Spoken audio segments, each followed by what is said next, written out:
சுவிசேஷம்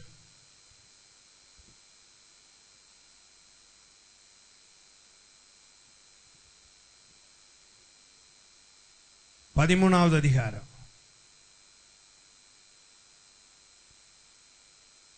1 முதல் 5 வசனங்கள். பிலாத்து சில கலிலேயருடைய ரத்தத்தை பிலாத்து சில கலிலேயருடைய ரத்தத்தை அவர்களுடைய பலிகளோட கலந்திருந்தான். அந்த வேளையிலே அங்கே இருந்தவர்களில் சிலர் அந்த செய்தியை அவருக்கு அறிவித்தார்கள். இயேசு அவர்களுக்கு பிரதித்திரமாக, அந்த கலிலேயருக்கு அப்படிப்பட்டவைகள் சம்பவித்ததினாலே மற்ற எல்லா கலிலேயரை பார்க்கிலும் அவர்கள் பாவிகளாய் இருந்தார்கள் என்று நினைக்கிறீர்களோ? அப்படி அல்லவென்று உங்களுக்கு சொல்லுகிறேன். நீங்கள் மனம் திரும்பாமற் போனால் எல்லாரும் அப்படியே கெட்டு போவீர்கள். சீலோவாமிலே கோபுரம் விழுந்து 18 பேரை கொன்றதே, எருசலேமில் குடியிருக்கிற மனுஷர் எல்லாரிலும் அவர்கள் குற்றவாளிகளாய் இருந்தார்கள் என்று நினைக்கிறீர்களோ? அப்படி அல்லவென்று உங்களுக்கு சொல்லுகிறேன். நீங்கள் மனம் திரும்பாமற் போனால் எல்லாரும் அப்படியே கெட்டு போவீர்கள் என்றார். நல்ல பிதாவே, பேசுகிறது நீங்கள் அல்ல என்று சொன்னீங்களே, பிதாவின் ஆவியானவரே உங்களிலிருந்து பேசுவார் என்று சொன்ன உம்முடைய வார்த்தைகளுக்காக உம்மை துதிக்கிறோம். கர்த்தாவே, நீங்களே பேசணும். அடிமையின் நாவை அபிஷேகம் பண்ணும். ஞானத்திலே குறைவுள்ளவன், உம்முடைய கிருபைக்காக கெஞ்சுகிறேன். பிரயோஜனமானதை உங்க பிள்ளைகளுக்கு கர்த்தர் இந்த வாரத்திலும் நீங்க பேசணும். உங்க பிள்ளைகளை கர்த்தர் நீங்க ஆசீர்வதிக்கணும். அவர்கள் ஆவியிலே பலன் கொள்ளணும். நான் ஏன் இந்த உலகத்துல இன்னைக்கு இருக்கிறேன் என்பதை புரிந்து கொள்ளணும். உங்க பிள்ளைகளை கர்த்தரை நீர் வழிநடத்த நாங்கள் செபிக்கிறோம். உள்ளங்களை நல்ல நிலங்களாய் கர்த்தர் நீர் மாற்றும். இயேசுவின் நாமத்தில் பிதாவே, ஆமென். கடந்த வாரத்திலே நான் உங்களோடு கூட ஆண்டவர் நம்மை உருவாக்கினால் நமக்கு ஆசீர்வாதம் உண்டு என்பதை குறித்து ஆண்டவருடைய வார்த்தையை நான் பேசினேன். உருவாக்கப்படுவதற்கு முன்பு கர்த்தருடைய ஆசீர்வாதங்கள் நமக்கு கர்த்தர் கொடுப்பது இல்லை. நம்மை உருவாக்கி தகுதிப்படுத்தி கர்த்தர் நம்மை ஆசீர்வதிக்கிறார் என்பதை குறித்து பார்த்தோம். ஆகையினாலே உருவாக்கப்படாமலே நீங்க ஆண்டவர்கிட்ட ஆசீர்வாதத்துக்காக போராடுவது அது வீணாகிவிடும். நீங்க உருவாக்கப்படாம ஆண்டவர்கிட்ட ஆசீர்வாதத்துக்காக போராடாதீங்க. உருவாக்கப்படுவதற்கு ஆண்டவருடைய கரத்திலே உங்களை ஒப்புக்கொடுங்கள். ஆண்டவர் உங்களை உருவாக்கி விட்டால் நீங்கள் ஆசீர்வாதத்துக்காக போராட வேண்டிய அவசியமே இல்லை. காரணம், இது ஆசீர்வாதங்களுக்காக போராட வேண்டிய காலம் அல்ல. அப்படிதானங்க? இது ஆசீர்வாதங்களுக்காக போராட வேண்டிய காலமும் அல்ல. ஆசீர்வாதத்துக்கு ஏதுவான வார்த்தைகளை எங்களுக்கு பேசணும் அப்படின்னு சொல்லி எதிர்பார்க்கிற காலமும் அல்ல. இது கர்த்தருடைய வருகைக்காக நீங்களும் நானும் ஆயத்தப்பட வேண்டிய காலம். அப்படிதானங்க? நீங்களும் நானும் கர்த்தருடைய வருகைக்காக ஆயத்தப்பட வேண்டிய காலத்துல போய் உலகத்தின் ஆசீர்வாதங்களுக்காக நாம் போராடி கொண்டிருப்பதில் பிரயோஜனம் இல்லை. நீங்களும் நானும் விசுவாசத்துக்காக போராடணும். பாவத்துக்கு விரோதமாக போராடணும். மனதின் பிரமாணம், அந்த மனதின் பிரமாணத்துக்கு விரோதமாக போராடணும். இதை விட்டுட்டு ஆசீர்வாதத்துக்காக போராடி கொண்டிருப்பதற்கு இது காலம் அல்ல என்பதை குறித்து கடந்த வாரத்திலே செய்தி கேட்டோம். ஆமென். சத்தமா? இந்த வாரத்தில் லூக்கா எழுதின சுவிசேஷம் 13வது அதிகாரம் 1 முதல் 5 வசனங்கள். Luke chapter 13 verses 1 to 5. இந்த இடத்திலேயே நாம் பார்க்கும்போது சீஷர்கள் இயேசு கிறிஸ்துவின் இடத்திலே போய் சில இன்ஃபர்மேஷன்ஸ் கொடுக்கறாங்க. ஆண்டவருக்கே யாரும் சொல்லாமலே அவர் எல்லாவற்றையும் புரிந்து கொள்ளக்கூடியவர். ஆமென். நம்முடைய இருதயத்துல என்ன இருக்குங்கிறத நம்ம சொல்லணுங்கிற அவசியம் இல்லை. நம்ம சொல்லாமலே எல்லாம் அறிந்தவர். உலகத்துல என்ன நடக்குது ஏது நடக்குதுன்னு நம்ம ஆண்டவர்கிட்ட போய் சொல்லணுங்கிற அவசியமே இல்லை. சொல்லாமலே ஆண்டவர் என்ன செய்வார்? எல்லாவற்றையும் அறிந்திருக்கிறார். இந்த 13வது அதிகாரம் 1 முதல் வாசியுங்க. பிலாத்து சிலர் கலிலேயருடைய இரத்தத்தை அவர்களுடைய பலிகளோட கலந்திருந்தான். அந்த வேளையிலே அங்கே இருந்தவர்களில் சிலர் அந்த செய்தியை அவருக்கு அறிவித்தார்கள். இயேசுவுக்கு ஒண்ணும் தெரியாது, இவன் சொல்லிதான் தெரியணும். எப்படி? ஆண்டவர் சொன்னாரு, உனக்கு வேண்டிய நன்மை எனக்கு என்னன்னு தெரியும். ஐ நோ உன்னுடைய தேவை என்ன, எங்க என்ன நடக்குது எல்லாம் எனக்கு தெரியும். ஆண்டவருக்கு தெரியாதது எதுவுமே இல்லை. யாரையும் மறைக்கலாம், ஆண்டவரை மறைக்க முடியாது. ஆமென். அவருக்கு முன்பாக எல்லாம் வெட்ட வெளிச்சமானது. அப்ப இயேசு கிறிஸ்துவிடத்திலே போய் சொல்லுகிறார்கள். என்ன சொல்லுகிறார்கள் என்று சொன்னால், அந்த 13வது அதிகாரம் 1வது வசனத்திலே உள்ள சம்பவத்தை இயேசு கிறிஸ்துவினிடத்திலே சொல்லுகிறார்கள். வாசிங்க. பிலாத்து சில கலிலேயருடைய இரத்தத்தை அவர்களுடைய பலிகளோட கலந்து இருந்தான். இதை இயேசு கிறிஸ்துவினிடத்திலே போய் அவர்கள் அறிவிக்கிறார்கள். அவர்களுக்கு இயேசு பிரதியுத்தரமாக அந்த கலிலேயருக்கு அப்படிப்பட்டவைகள் சம்பவித்ததினாலே மற்ற எல்லா கலிலேயரை பார்க்கிலும் அவர்கள் பாவிகளாய் இருந்தார்கள் என்று நினைக்கிறீர்களோ? இவங்க மனசுக்குள்ள என்ன இருக்குங்கிறதையும் அவங்க புரிஞ்சுக்கிட்டாங்க. ஆண்டவர் புரிஞ்சுட்டார். சரியா? பிலாத்து என்ன பண்ணுனா அப்படிங்கறதும் ஆண்டவருக்கு தெரியும், யாரும் சொல்லாமலே. ஆமென். அந்த மெசேஜ், அந்த செய்தியை இயேசு கிறிஸ்துவினிடத்திலே வந்து சொல்லுகிறார்கள். அது என்ன எண்ணத்தோட சொல்லுகிறார்கள் என்பது ஆண்டவருக்கு தெரியும். ஆமென். அவன் இருதயத்துக்குள்ள என்ன எண்ணத்தோட சொல்லுகிறான்? மற்ற எல்லா கலிலேயர்களை காட்டிலும் அவர்கள் பாவிகள். ஆண்டவரே, அவர்களுக்கு இப்படியெல்லாம் நடந்திருக்கே, அவர்கள் எல்லாரும் அவர்களுக்கு இப்படிப்பட்ட காரியங்கள் எல்லாம் நடந்திருக்கு. ஆகையினாலே, ஆனா எங்களுக்கெல்லாம் அப்படி ஒன்றும் நடக்கல. பத்தீரா? அவன் கிருபையை நினைக்கல, தங்கள் பரிசுத்தத்தை நினைச்சான். ஆண்டவர் உடனே சொல்லுகிறாரு, அப்படியானால் மற்ற கலிலேயர் எல்லாரை காட்டிலும் அப்படி கொல்லப்பட்டார்களே, அவர்கள் எல்லாரையும் பாவிகள் என்று நீங்கள் நினைக்கிறீர்களோ? அப்படி நினைக்காதீங்க அப்படின்னு சொல்லிட்டு ஆண்டவர் அடுத்த இன்ஃபர்மேஷன் கொடுக்கிறாரு. இவன் சொல்றதுக்கு முதைய என்னன்னு கேட்டா, சீலோவாவிலே கோபுரம் இடிந்து விழுந்து 18 பேர்கள் இறந்து போனார்கள், மடிந்து போனார்கள். அப்பதான் இவனுக்கு தெரியுது, நம்ம சொல்லாமலே இவருக்கு எல்லாமே தெரியுது. எப்படி? அவன் ஆரம்பிச்சு விட்டான், இவரை முடிச்சிட்டாரு. சீலோவாமிலே ஒரு கோபுரம் இடிந்து விழுந்து 18 பேர் செத்து போய் விட்டார்களே. அப்படி செத்து போனதினாலே சாகாமல் இருக்கிற நீங்க எல்லாம் ரொம்ப பரிசுத்தம் நினைச்சுக்கிட்டு இருக்கீங்களா? ஆண்டவர் அதை தான் கேட்கிறாரு.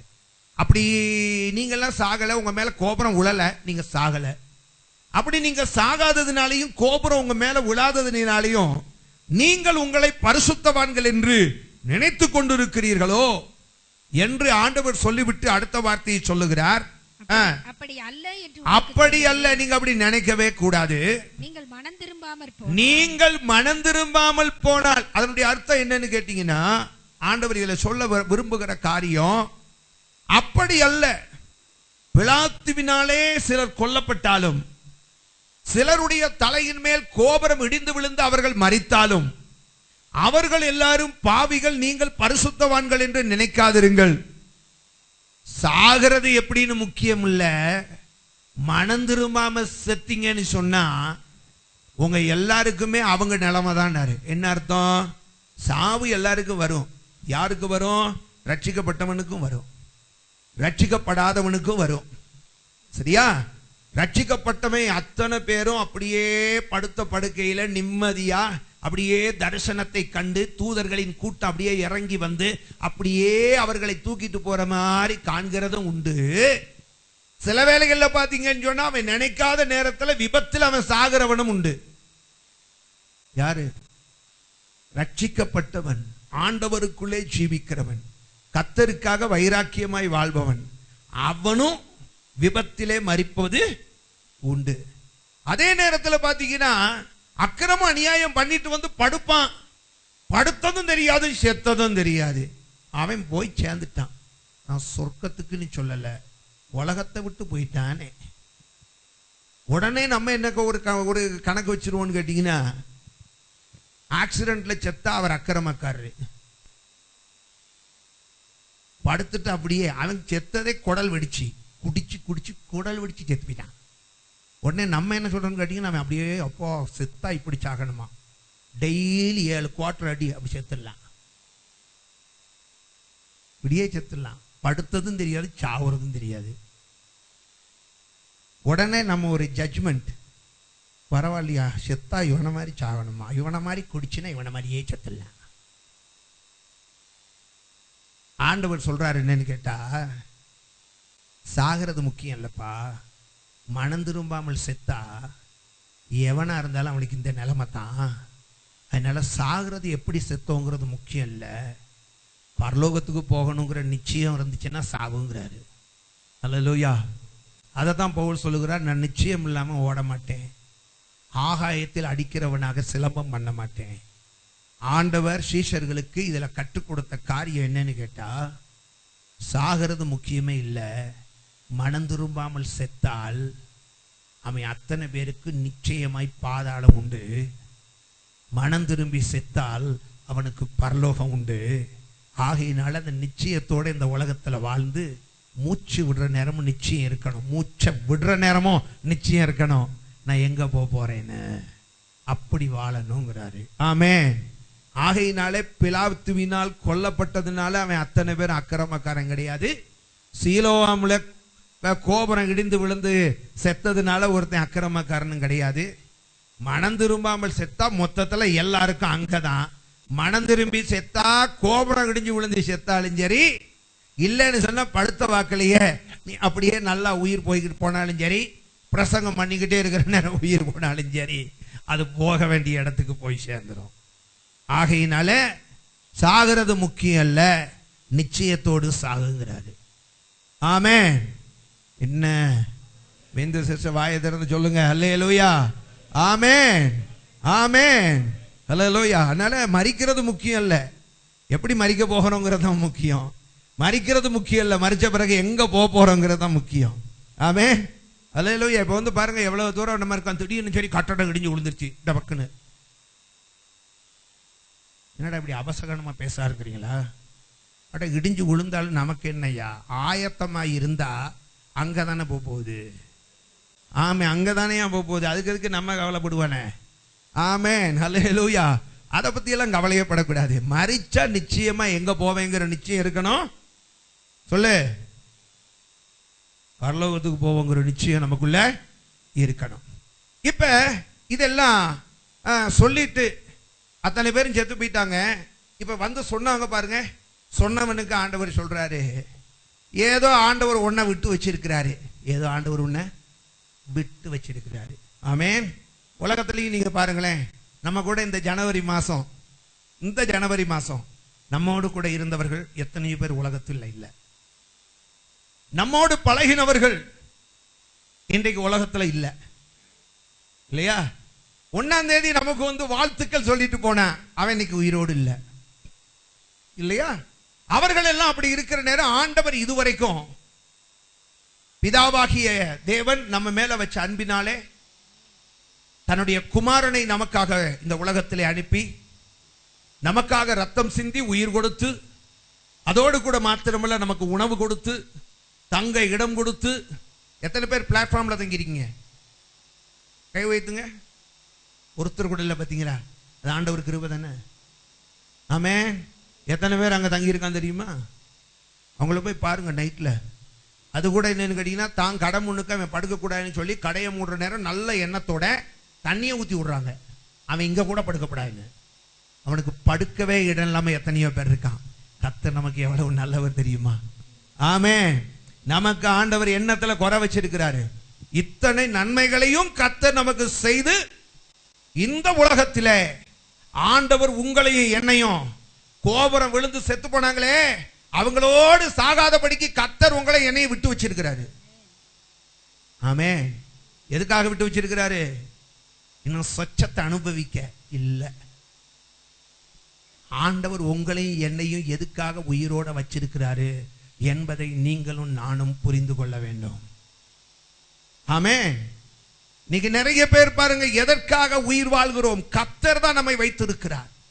ஆண்டவர் தான் நம்மை ஜீவனோடு வைத்திருக்கிறார். அந்த வைத்திருக்கிற நோக்கம் எதற்கு? அதை இன்னும் புரிந்து கொள்ளாமல் இருக்கிறோம். ஒரு சகோதரனுக்கு திடீர்னு நெஞ்சில வேதனை வந்துருச்சு, செஸ்ட் பெயின். கொண்டு போனாங்க. கடைசியில அவர் பாத்தீங்கன்னு சொன்னா மனம் திரும்பாத ஒரு கிறிஸ்தவன். அன்று மாத்திரமல்ல, இன்றும் இன்னைக்கும் மனம் திரும்பல. ஆனா கிறிஸ்தவர். அவர் மனம் திரும்பல. அவர் கடைசியில பாத்தீங்கன்னா அவரை கொண்டு போனாங்க ஆஸ்பத்திரிக்கு. டாக்டர் சொல்லிட்டாரு ரொம்ப சீரியஸா இருக்கு, உடனடியாக இவருக்கு இருதயம் ஃபங்க்ஷன் ஆவதற்கு ஒரு கருவியை மாற்றணும், பேஸ் மேக்கர் என்று சொல்லி கருவியை மாற்றாங்க. கருவியை மாட்டி அவரு மரணத்தை போய் அப்படி டச் பண்ணிட்டு, ஆனாலும் ஆண்டவர் அவர் அங்க ஏத்துக்கல, திரும்ப அனுப்பி விட்டாரு. கோ பேக் அப்படின்னு அனுப்பிட்டாரு. எதுக்கு அனுப்பினார் தெரியுமா? அது அவருக்கே தெரியாது. திரும்ப அந்த பேஸ் மேக்கர்லாம் வச்சு அவர் சுகமாகி அவர் திரும்ப வந்துட்டாரு. எங்க வந்துட்டாரு? இதே குன்னூருக்கு வந்துட்டாரு. உயிரா தான் இருக்காரு. ஒரு நாள் அவருடைய வீட்டுக்கு நான் போயிருந்தேன். வீட்டுக்கு போயிருக்கிற நேரம் அவர் சொன்னாரு, நல்லா கவனிக்கணும், ரொம்ப பரிதாபமா இருந்துச்சு, இதுவரைக்கும் மனம் திரும்பல, கர்த்தர் அவருக்கு ஒரு பெரிய பிடிப்பட்ட கொடிய வியாதியை அனுமதித்தார். ஆண்டவர் நம்முடைய வாழ்க்கையில வியாதிகளையும் சிக்ஷைகளையும் அனுப்புவதற்கு காரணமே ஒரு டர்னிங் பாயிண்ட நம்முடைய வாழ்க்கையில உருவாக்கலாம். அதை நீங்க புரிஞ்சிடக்கூடாது. ஒரு திருப்பு முனையை உண்டாக்குவதற்காகத்தான் கர்த்தர் ஒவ்வொரு மனிதனுடைய வாழ்க்கையிலும், கவனிக்கணும், பரிசுத்தவான்களுடைய வாழ்க்கையில கர்த்தர் சில சிக்ஷைகளை அனுமதிக்கிறார் என்றால் அவன் பரிசுத்தத்தின் மேல் பரிசுத்தம் அடைய. உலக ஜனங்களின் வாழ்க்கையிலே கர்த்தர் ஒரு சிக்ஷையை அனுப்புகிறார் என்றால் பாவியா இருக்கிற அவன் பரிசுத்தம் அடைய. ரெண்டையும் புரிஞ்சுக்கணும். பாவியா இருக்கிறவன் வாழ்க்கையில சிக்ஷை எதற்கு? அவன் பரிசுத்தம் அடைய. பரிசுத்தவானுடைய வாழ்க்கையில எதற்காக கர்த்தர் சிக்ஷை அடைக்கிறார் என்றால் பரிசுத்தத்தின் மேல் பரிசுத்தம் அடைய.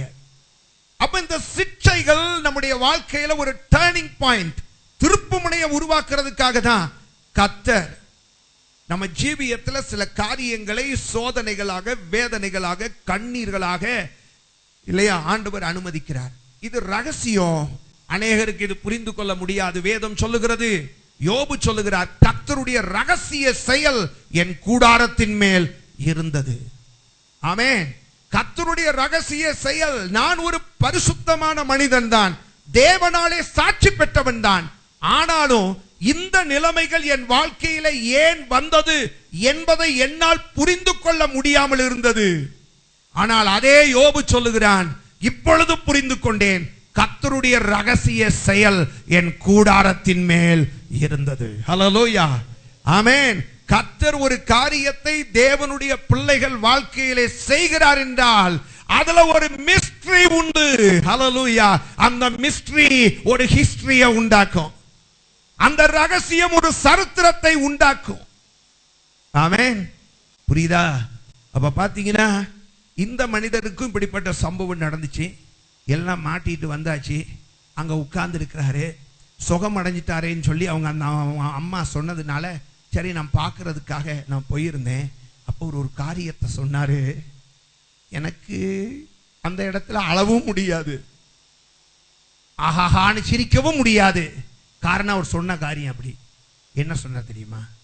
ஐயா, எங்க வீட்டுல ஏகப்பட்ட பத்திரங்கள் இருக்கு, லேண்ட் எங்க கிடக்குன்னு எங்களுக்கே தெரியாது, அவ்வளவு பத்திரம் கிடக்கு. அதுல ஒரு பத்திரம் பார்த்தீங்கன்னா எங்க அப்பா வாங்கி வச்சது 200 ஏக்கர்.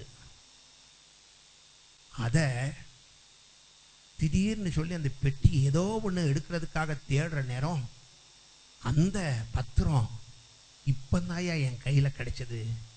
கடவுள் என்ன உயிரோட திரும்ப அனுப்புனதுக்கு நோக்கம் எல்லாத்தையும் அனுபவிச்சுட்டேன். இந்த 200 ஏக்கரை அனுபவின்னு அனுப்பியிருக்காரா?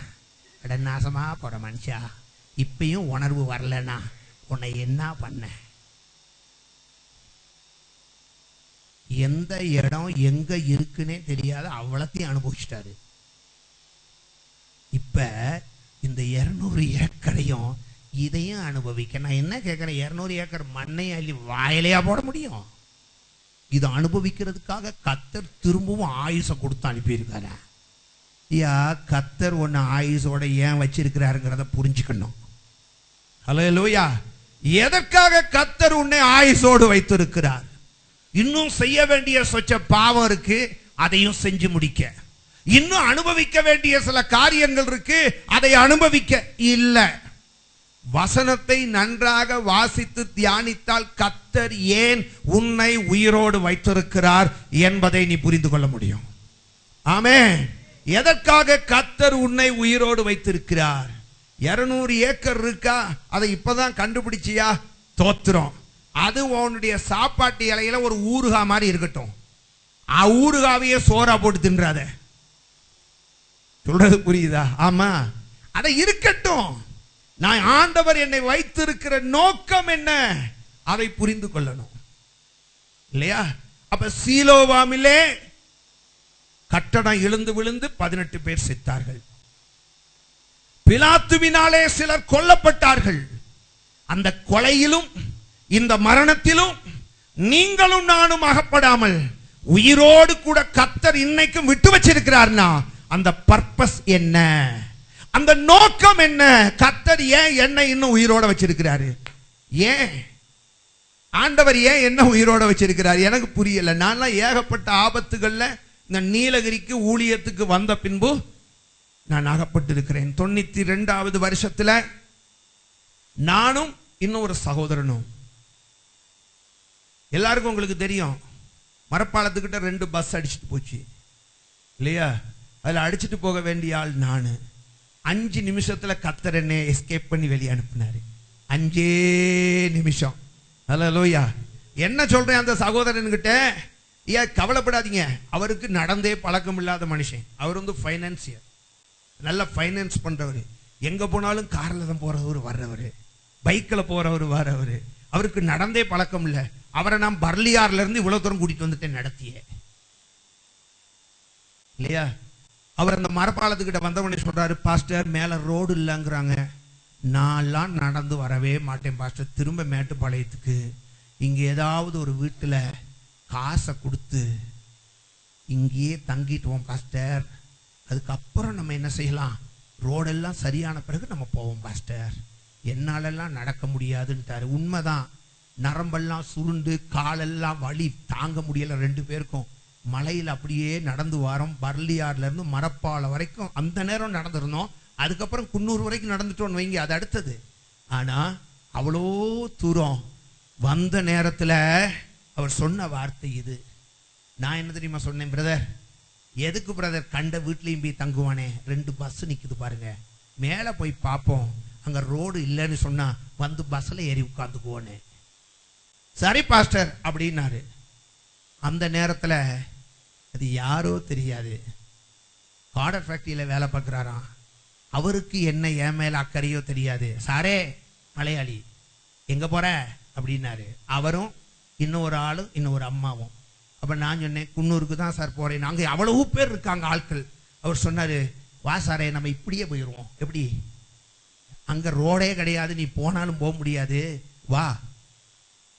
மரியாதை இல்லாம சொன்னாருங்களா? அவருக்கு அதான் தெரியும், மலையாளி, அவருக்கு தமிழ் தெரியாது. வா. அவர் ஏன் என்ன கூப்பிடுறாரு, வா இந்த ரயில்வே லைன் வழியா போயிடலான்னாரு. நான் வந்தேன், 2 பேரும் அது வழியாவே நடந்து வந்துட்டோம்.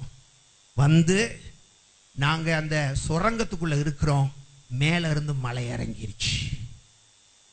நீங்க யோசிச்சு பாருங்க, ஒரு 5 நிமிஷத்துக்குள்ளதான் கத்தர். எதுக்காக? குன்னூர்ல போய் குழு குழு குழுன்னு இருந்த அனுபவிங்கிறதுக்காகவே இல்லை. இங்க வந்து 2 குத்து மூங்குக்களை வாங்கு, கிருஷ்ணாபுரத்தில் உன்னை போட்டு ரூம்ல அடைச்சி வைப்பாங்க, அதெல்லாம் அனுபவி. அதுக்கு பிறகு நீ செய்ய வேண்டிய ஊழியம் இருக்கு. அதையெல்லாம் நீ செய்யறதுக்காக உன்னை இன்னும் கொஞ்ச நாள் உயிரோட வைக்க போறேன் தான் கத்தர் உயிரோட வச்சிருக்கிறாரு. இன்னும் சொச்சத்தை உலகத்துல அனுபவிக்கல. இன்னும் கத்தர் என்னிடத்துல எதிர்பார்ப்பதை நான் செய்வதற்காக இந்த உலகத்திலே நான் இருக்கிறேன் என்கிற உணர்வு நமக்கு தேவை. ஆமே. இன்னும் ஒரு முறை கீழே போய்கிட்டு இருக்கிறேன் என்னுடைய மாருதி வேன்ல. நாங்க ஒரு 10 பேர் இருக்கோம், அந்த கிட்டத்தட்ட 10 பேர் இருக்கோம் அந்த வேனுக்குள்ள. எய்தாப்புல பாத்தீங்கன்னா ஒரு யானை ஒண்ணு குட்டியோட வருது. நாங்க இது காட்டு யானைனே தெரியாது, அதை பார்த்துக்கிட்டே இருக்கோம். நான் அதுல வண்டியை நிறுத்தி ஃபோன் பண்ணிக்கிட்டு இருக்கேன், சத்தமா ஃபோன் பண்ணிக்கிட்டு இருக்கேன். அந்த யானை பார்த்தீங்கன்னா பக்கத்துல வந்த உடனே நம்ம சகோதரி ஒருத்தங்க அந்த வண்டியில இருந்தாங்க. என் வண்டியில, பாஸ்டர் காட்டு யானை. நாங்க காட்டு யானைன்னா இப்ப என்ன பண்ண முடியும்? இப்ப திடீர்னு வண்டியை கிண்டியை எடுத்தா என்ன ஆகும்?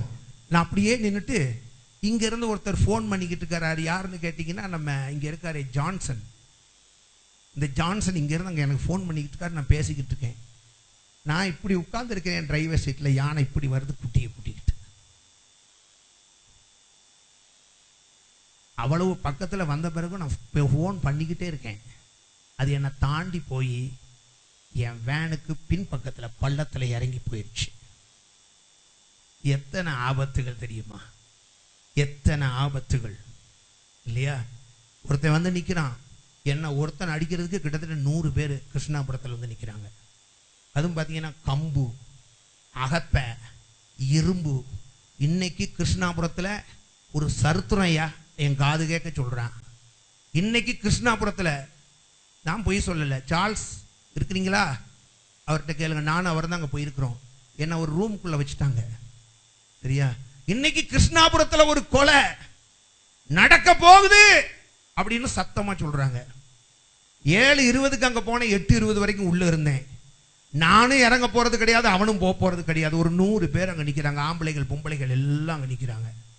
பார்த்தேன், ஹெல்மெட் எடுத்து தலையில மாட்டினேன். எனக்கு ஒண்ணு தெரியும், அடிக்க வேணா செய்வான், ஆனா நான் சாக மாட்டேன். ஆமே. அடிக்க வேணா செய்வான், அவன் அடிக்கிற அடி தலையில பற்றப்படாதுன்னு சொல்லிட்டு ஹெல்மெட்டை மாட்டிக்கிட்டேன். நான் பொய் சொல்லல, சார்ல்ஸ் இங்கே இருக்காரு என் கூட. நான் வந்து இறங்கி வந்துட்டேன். நான் இறங்கும் போது சொன்னா, வாடா வா வா அப்படின்னா. ஒரு 4-5 ஸ்டெப்ஸ் இறங்கி இருப்பேன்.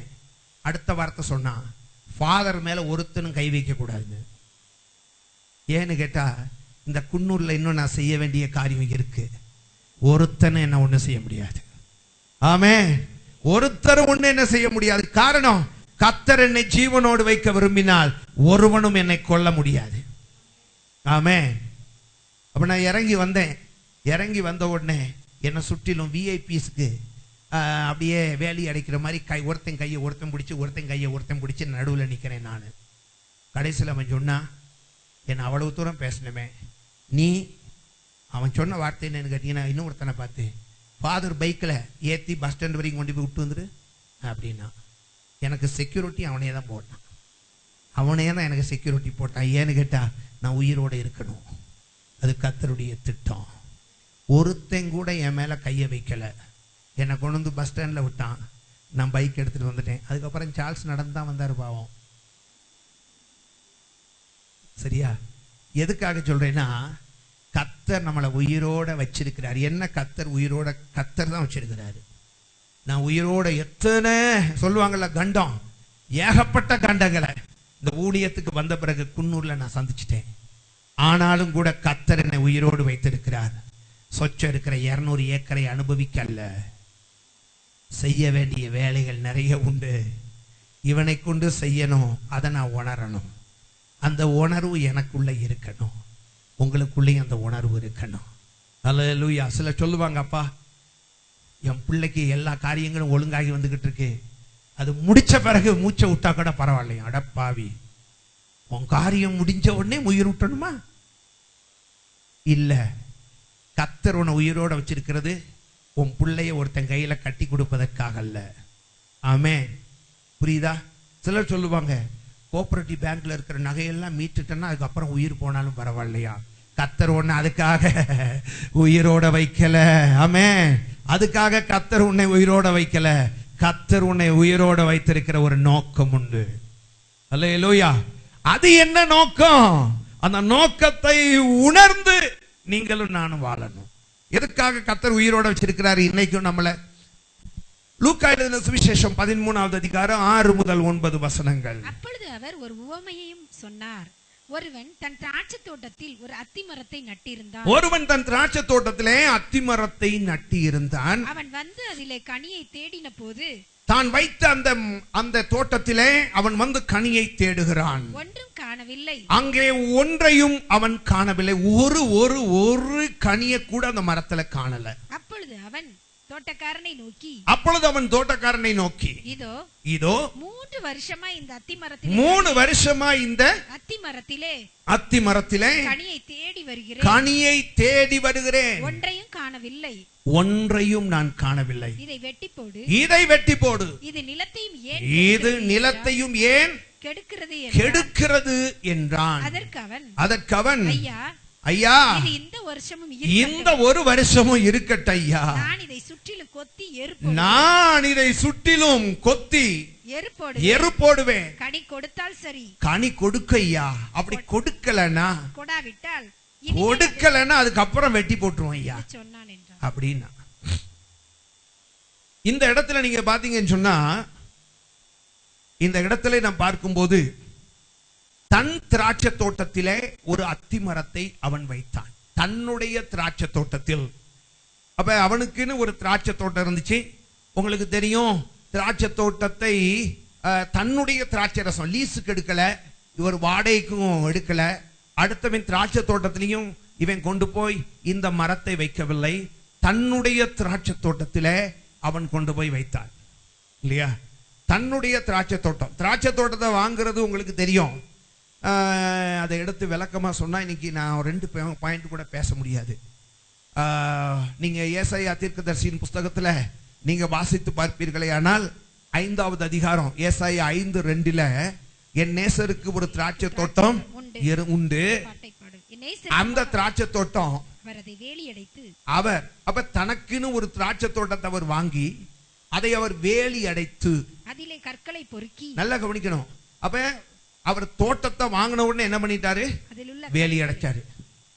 இல்லையா? வேலி அடைக்கிறதுனுடைய அர்த்தம் என்ன தெரியுமா? இது வந்து பொதுவான சொத்து கிடையாது, இது ஒருவனுக்கு சொந்தமானது. ஆமென். வேலி அடைக்கிறதுங்கிறது எதை காண்பிக்கிறது? அது ஒருவனுக்கு சொந்தமானது. அப்ப இவன் எப்படி அவனுக்கு சொந்தமாக்கி இருப்பான்? கிரையம் கொடுத்து வாங்கி அதை சொந்தமாக்கி அதற்கு வேலி போட்டு அதற்கு பின்பு அந்த வேலிக்குள்ளே இருக்கிற தன்னுடைய நிலத்தில் இருக்கிற கற்களை எல்லாம் பொறுக்கி எடுக்கிறான். ஏன் தெரியுமா? நான் வைக்க போகிற திராட்சை தோட்டத்துல திராட்சை செடிகள் எந்த கஷ்டமும் இல்லாம நல்ல வேர் விட்டு நல்ல ஸ்ட்ராங்கா இருந்து, அதோடு கூட மாத்திரமல்ல, வாசிங்க, அதிலுள்ள கற்களை எல்லாம் பொறுக்கி அதிலே நற்குல திராட்சை செடிகளை நட்டு. என்ன? ஏதோ திராட்சை செடி அல்ல, நற்குல, ஹைபிரிட். நீங்க அதை வாசிச்சு பாருங்க. ஹைபிரிட், விலையேற பெற்ற உயர்ந்த ரக திராட்சை செடியை நான் அங்கே வைத்து அதில் நடுவில் ஒரு கோபுரத்தை கட்டி. அந்த கோபுரம் என்ன தெரியுமாங்க? திராட்சை ரசத்தை உண்டு பண்ணக்கூடிய கோபுரம் அது. புரியுதா? அவன் எவ்வளவு எதிர்பார்ப்போடு நிலத்தை வாங்குறதுக்கு முதையே அவன் பிளான் பண்ணிட்டான். இப்படி ஒரு நிலத்தை வாங்கணும், அந்த நிலத்தை வாங்கி வேலி அடைக்கணும், வேலி அடைத்து அதுல இருக்கிற கற்களை எல்லாம் பொறுக்கணும். கற்கள் பொறுக்கப்பட்ட அந்த திராட்சை தோட்டத்திலே நற்குல ஹைபிரிட், சாதாரண திராட்சை செடி இல்லைங்க, நல்ல விலையேறப்பட்ட திராட்சை செடியை அங்க கொண்டு வந்து வைக்கணும். அப்ப அவனுக்குள்ள இருக்கிற என்னன்னு கேட்டீங்கன்னா, அது அந்த திராட்சை செடி நிறைய கனிகள் அது என்ன செய்யும்? அது கொடுக்கும். அப்படி கொடுத்துச்சுன்னா அத்தனையும் நம்மளே சாப்பிட முடியுமா? முடியாது. அதனால என்ன செய்வோம்னு கேட்டீங்கன்னா, ஒரு திராட்சை தோட்டத்துல அந்த திராட்சை ரசத்தை எல்லாம் எடுப்பதற்கு ஒரு கோபுரம் ஒண்ணு கட்டணும் அப்படின்னு சொல்லி, அப்படியானால் அவனுடைய எதிர்பார்ப்பு எவ்வளவு இருக்குன்னு பாருங்க இல்லையா? அப்ப அவனுடைய எதிர்பார்ப்பு, அவன் தோட்டத்தை வாங்கின நோக்கமே ஒரு எதிர்பார்ப்போடு, அவன் கற்களை பொறுக்கினது ஒரு எதிர்பார்ப்போடு, வேலி அடைத்தது ஒரு எதிர்பார்ப்போடு. ஒன்று சொல்லுகிறேன், அத்தனையையும் அவன் அந்த தோட்டத்திலே செய்தது ஒரு எதிர்பார்ப்போடு. ஆமென். அப்படித்தானங்க? ஆண்டவர் உங்களை என்னையும் ரட்சித்தது ஒரு எதிர்பார்ப்போடு. ஆண்டவர் உங்கள் மேல் அபிஷேகத்தை ஊற்றினது ஒரு எதிர்பார்ப்போடு. ஆண்டவர் உங்களோடு உடன்படிக்கை செய்து கொண்டது ஒரு எதிர்பார்ப்போடு. உங்க வாழ்க்கையில் ஆண்டவர் செய்த அத்தனை காரியங்களும் ஒரு எதிர்பார்ப்போட தான் கர்த்தர் செய்தார். ஹல்லேலூயா, ஸ்தோத்திரம். புரியுதாங்க? ஒரு எக்ஸ்பெக்டேஷன், ஆண்டவரிடத்தில் ஒரு எதிர்பார்ப்பு இருந்தது. யார் மேல? யார் மேல? இந்த திராட்சை செடிகளின் மேல. இப்படி ஒரு திராட்சை தோட்டத்தை அவன் உண்டு பண்ணுகிறான். இப்படி ஒரு பெரிய திராட்சை தோட்டத்தை உண்டு பண்ணி அங்க அதுல பாத்தீங்கன்னு சொன்னா திராட்சை செடிகளை எல்லாம் வச்சுட்டான். அந்த திராட்சை செடிகளுக்கு அவன் என்ன செய்வான்? டெய்லி தண்ணி ஊத்துவான். அவ்வப்போது அதை சுற்றிலும் குத்தி விடுவான். அதுக்கு தேவையான உரம் போடுவான். சகல பராமரிப்புகளையும் செய்து கொண்டே இருக்கிறான். அதுவும் பாத்தீங்கன்னு சொன்னா அவன் செய்தது மாத்திரமல்ல, அவன் செய்த காரியம் என்னவென்று சொன்னால், அனுதினமும் என்னுடைய வேலையின் நிமித்தம் நான் இதை கவனிக்காம இருந்துடக்கூடாதுன்னு சொல்லி அனுதினமும் அதை கவனிப்பதற்கு ஒரு தோட்டக்காரனி அங்க போட்டான். ஆமென். அனுதினமும் நீ அதை கவனிக்க வேண்டும் என்று ஒரு தோட்டக்காரனையும் அதற்குனே போட்டான். அவனுடைய வேலை என்ன? தோட்டக்காரனுடைய வேலை தினமும் வரணும், எல்லா திராட்சை செடிகளையும் பார்க்கணும், அதுல இருக்கிற புழுக்களை எல்லாம் புடுங்கி போடணும், புழு வராமல் பார்த்து கொள்ளணும், அதற்கு தேவையான உரம் போடணும், தண்ணி ஊத்தணும், அத்தனை காரியங்களையும் செய்யணும். திடீரென்று ஒரு நாள் தோட்டத்துக்கு சொந்தக்காரன் வரான். வரும்போது அவன் என்ன பண்ணான்னு கேட்டீங்கன்னா, கையில ஒரு அத்தி செடியை கொண்டு வருகிறான். எதை கொண்டு வருகிறான்? அத்தி செடியை கொண்டு வருகிறான். அத்தி மரத்துக்கு தோட்டம் இருக்குமான்னு கேட்டீங்கன்னா, அத்தி மரத்துக்கு தோட்டம் கிடையாது. எங்கேயுமே அத்தி மரத்துக்கு தோட்டம் கிடையாது. அது பாத்தீங்கன்னா அங்க அங்க விழுந்து அங்கே அந்த விதைகள் சரியா பறவைகளின் எச்சங்களிலோ எப்படியோ அது விழுந்து அது என்ன செய்யும்? அங்கங்க முளைச்சிருக்கும், அங்கங்க முளைச்சிருக்கும். சரியா? அது மரங்களாக மாறும், அது கனி கொடுக்கும். இவன் என்ன பண்ணான்னு கேட்டீங்கன்னா, அத்தி மரத்தை அத்தி செடிய எங்கேயோ இருந்து, அது எந்த தெருவில் கடந்த அத்தி செடியோ தெரியாது. புரியுதாங்க? அதை அப்படியே பறிச்சு எடுத்துட்டு வந்து தோட்டத்துல வேலை செய்யறவங்கிட்ட கொடுத்து சொல்றான், இது என்ன செய்யப்படட்டும்? தோட்டத்துல இதை நட்டு நல்ல குழி தோண்டு, உள்ள வையி, உரம் போடு, தண்ணி ஊத்து, தினமும் நீ இதை பராமரிக்கணும். புரியுதா? ஆமா, இது நட்குல அத்தி மரம் மாதிரி இருக்கு, இது நீ நல்லா பராமரிக்கணும், சீக்கிரமா இது கனி கொடுக்கணும். எதற்காக கொண்டு வந்து அங்க வச்சான்? எதற்காக அங்க கொண்டு வந்து வச்சான்? கனி கொடுக்கணும். அதை அவன் சொன்னானோ இல்லையோ, சரியா ஒரு வருஷம் ஆச்சு வந்துட்டான். சரியா ஒரு வருஷம் ஆச்சு வந்துட்டான். வந்துட்டு வளர்ந்துருக்கு. அது போட்ட உரத்துல பாத்தீங்கன்னா வளர்ந்துருக்கு, ஜக ஜக ஜகன்னு வளர்ந்துருக்கு, நல்ல இலை இருக்கு. புரியுதாங்க? நல்ல பெரிய மரம் மாதிரி ஆயிருச்சு. 2வது வருஷம் பார்க்கறான். முதல் வருஷம் வந்து சொல்லிட்டான், பரவாயில்ல வச்சு ஒரு வருஷம் தானே, அதனால நான் தான் அவசரப்பட்டேன் போல, அதனால சரி பரவாயில்ல, இதை நல்லா கவனி, நல்லா கவனி. இது இருக்கிற செழிப்பை பார்த்தா, இதுல இருக்கிற இலைய பார்த்தா, இது இருக்கிற வளர்த்திய பார்த்தா, இது வளருகிற விதத்தை பார்த்தா, அடுத்த வருஷம்லாம் சொல்றேனே நான் வீட்டுக்கே போக மாட்டேன், இங்கேயே உட்கார்ந்து இந்த மரத்துக்கடல உட்கார்ந்து டெய்லி கனியா சாப்பிடுவேன். அவனுக்கு அப்படி ஒரு ஆசை. இவன் பாத்தீங்கன்னா, நம்ம முதலாளி இப்படி எதிர்பார்க்கிறாரே பாவுன்னு சொல்லி முதலாளி சொல்லிட்டு போனதுல இருந்து இப்ப டபுள் மடங்கு என்னது உரம். தண்ணி பாத்தீங்கன்னா எப்பயும் காலையில மட்டும் ஊத்துறவன் இப்ப 2 மணி ஊத்துறான். நல்லா ஊத்தி ஊத்தி ஊத்தி ஊத்தி அது பாத்தீங்கன்னா நல்ல பெருசா வந்துருச்சு. இப்ப பெரிய மரம். 3வது வருஷம் வாரான். 3வது வருஷம் எதிர்பார்ப்போட வருகிறான். அங்க வந்து மரத்தை பார்த்தா ஏகப்பட்ட இலைகள், நல்ல அருமையான நிழல், நல்ல நிழல் கொடுத்திருக்கு, நிறைய இலைகள் இருக்கு, அதெல்லாம் பார்க்கிறான். பார்த்துட்டு என்னன்னு கேட்டீங்கன்னா இவனுக்கு அதுல திருப்தி இல்லை. நான் இலைக்காகவா இதை வச்சேன்? இல்லையே. எங்க வீட்டில் இல்லாத நிழலுக்காகவா நான் இதை வச்சேன்? இல்லையே. நான் வச்ச நோக்கம் தெருவில் கடந்ததை கொண்டு வந்து இங்க வச்சேன். உங்களுக்கு தெரியுமா, அத்தி மரத்தை திராட்சை தோட்டத்தில் வைக்க கூடாது. வாசிங்க உபாகமம் 22:9. உபாகமம் 22:9. திராட்சை தோட்டத்திலே பற்பல விதமான விதையை விதைக்காயாக. ஆமா, பற்பல விதமான விதைகளை விதையாயாக. ஆமா, விதைக்க கூடாது. அப்படி செய்தால் நீ விதைத்தவைகளின் பயிரையும் திராட்சை தோட்டத்தின் பலனையும் தீட்டுப்படுத்துவாய். ஆமா, இப்படி இருக்கு.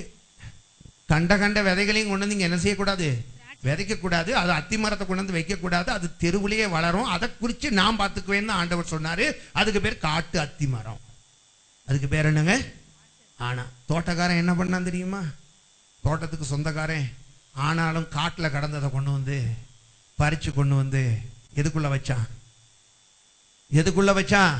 அத்தி அதாவது திராட்சை தோட்டத்துக்குள்ள வச்சான். அத்தி செடியை கொண்டு வந்து திராட்சை தோட்டத்துக்குள்ள வச்சான். நான் என்ன சொல்றேன், இருக்கக்கூடாத ஒரு இடத்துல, நல்லா கவனிக்கணும், இருக்கக்கூடாத ஒரு இடத்துல இன்னைக்கு அது வந்து இவ்வளவு செழிப்பா இருக்குதுன்னா அந்த தோட்டக்காரன் இந்த மரத்துக்கு மேல வச்ச கிருபை தானே. அட சொல்லுங்க ஆமென். அப்படிதானங்க. வேதம் என்ன தெரியுமா சொல்லியிருக்கு?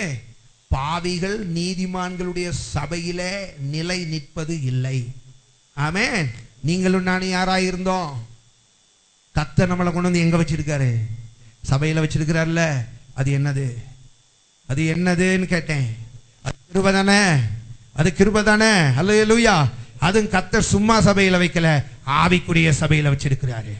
அபிஷேகத்தின் சபையில கர்த்தர் நம்மை வைத்திருக்கிறார். சத்தியத்தை சத்தியமாய் சொல்லும் சபையிலே கர்த்தர் நம்மை வைத்திருக்கிறார். அல்லேலூயா.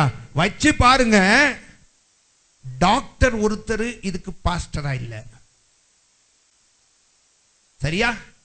டீ கம்பெனி புரோக்கர் ஒருத்தருக்கு பாசலா இல்ல, இதுக்குன்னு தனியா ஒருத்தரை நியமிச்சிருக்கிறாரு. ஆமென். நியமிச்சு அத்திமரமாய் இருக்கிற உங்களை என் கையிலே கர்த்தர் கொடுத்து, ஆண்டவர் சொல்லி இருக்கிற வார்த்தை என்ன தெரியுமா? இவைகளிடத்திலே நான் கனிகளை எதிர்பார்த்து தான் நான் இங்கே கொண்டு வந்து வச்சிருக்கிறேன். ஆமென். கனிகளை எதிர்பார்த்து தான் நான் கொண்டு வந்து வச்சிருக்கிறேன். இந்த அத்தி மரங்கள் அத்தனையும் நீங்களும் நானே யாரப்ப? அத்தி மரங்கள். திராட்சை செடிக்குள்ளே இருக்கிற அத்தி மரங்கள் நீங்களும் நானும். இந்த அத்தி மரங்களாகிய நீங்களும் நானும் கனி கொடுக்க வேண்டும் என்று எதிர்பார்த்து தான் கர்த்தர் உங்களையும் என்னையும் தோட்டத்துக்குள்ள வச்சிருக்கிறாரு. தோட்டத்துக்குள்ள கர்த்தர் என்ன செஞ்சிருக்கிறாரு? வைத்திருக்கிறார். அப்ப தோட்டத்துல வைக்கப்பட்டு இருக்கிற இந்த மரங்களை குறித்து அவன் சொல்லும் போது என்ன தெரியுமா சொல்றான்? 3 வருஷமா நான் இந்த மரத்தை பார்க்கிறேன். இந்த மரத்துல ஒரு கனி கூட, ஒரு பூ கூட, ஒரு பிஞ்சு கூட இல்லை. ஆகையினாலே இந்த மரங்களுக்காக நான் எடுத்த பிரயாசங்கள் அத்தனையும் வீண். ஆகையினால் ஒன்று செய்ய. அவன் சொல்லுகிறான் 3 வருஷம் ஆச்சு. எத்தனை வருஷம் ஆச்சு? வருஷத்தை சொல்றானா? 3 வருடமாகி விட்டது. அதை அவன் அந்த இடத்துல சொல்லுவதற்கு காரணம், காலத்துக்கு ஏற்ற வளர்ச்சி இந்த மரத்திலே இல்லை. 3 வருஷத்துல கனி கொடுத்திருக்கணும், ஆனா கனி கொடுக்கலன்னு சொன்னா காலத்தை பார்த்தால் இவர்கள் யாரா இருக்கணும்? போதகரா இருக்கணும். காலத்தை பார்த்தால் இவர்கள் யாரா இருக்கணும்? போதகராய் இருக்கணும். அதைத்தான் அவன் சொல்லுகிறான். காலத்தை பார்த்தால் 3 வருடங்கள் குறைந்தது ஒரு கனியாவது கொடுத்திருக்க வேண்டும். ஆனால் இந்த மரமோ ஒரு கனி கூட கொடுக்கவில்லை. சரியா? இந்த மரம் என்ன செய்யல? ஒரு கனி கூட கொடுக்கவில்லை. என்னுடைய எதிர்பார்ப்பு இந்த அத்தி மரத்திலே நடைபெறவில்லை. நான் இந்த அத்தி மரத்தை மிகுந்த பெரிய எண்ணத்தோட இங்கே கொண்டு வந்து வைத்தேன். ஆனால் இந்த அத்தி மரத்தினிடத்தில் ஒரு கனி கூட இல்லையே. இந்த அத்தி மரத்தினிடத்தில் ஒரு கனி கூட இல்லை. நான் ஒரு முடிவுக்கு வந்து விட்டேன். என்ன முடிவு தெரியுமா? இந்த அத்தி மரத்தை வெட்டி. ஏனென்றால் இது இடத்தை அடைத்துக் கொண்டிருக்கிறது. சரியா? இடத்தை அடைத்துக் கொண்டிருக்கிறது. இன்னும் சொல்ல போனா அவன் இன்னும் சொல்லுகிறான். ஏசாயாவிலே நம்ம வாசிச்சோம் இல்லையா? அதுல சொல்லும் போது அவன் சொல்லுகிறான், இந்த திராட்சை செடிகளுக்காக நான் என்னத்தான் செய்யலன்னு கேட்கிறான். அப்படின்னா என்ன அர்த்தம் தெரியுமா? செய்ய வேண்டியது எல்லாவற்றையும் இந்த அத்தி மரங்களுக்காக நான் செய்து விட்டேன். சரியா? திராட்சை செடிகளை பராமரிப்பது போலவே இதையும் பராமரிப்பதற்கு தேவையான பணம், உரம் எல்லாவற்றையும் நான் செலவு செய்து விட்டேன். இந்த அத்தி மரங்களுக்காக நான் செய்யாதது எது? நான் என்ன சொல்றேன்னு கேட்டீங்கன்னா, அடுத்த வாரம் பிரசங்கத்தை நீங்க கேட்கணுமா அப்படின்னு கேட்டீங்கன்னா தேவையில்லை.